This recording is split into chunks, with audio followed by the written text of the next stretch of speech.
শালিক পাখি। শালিক পাখিকে ইংলিশে বলা হয় মার্টিন।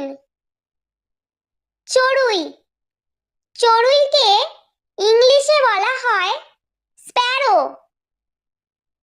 ঘুঘু। ঘুঘুকে ইংলিশে বলা হয় ডাভ। চিল। চিলকে ইংলিশে বলা হয় কাইট।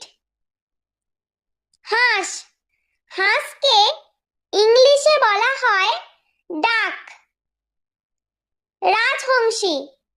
রাজহংসীকে ইংলিশে বলা হয় গুস।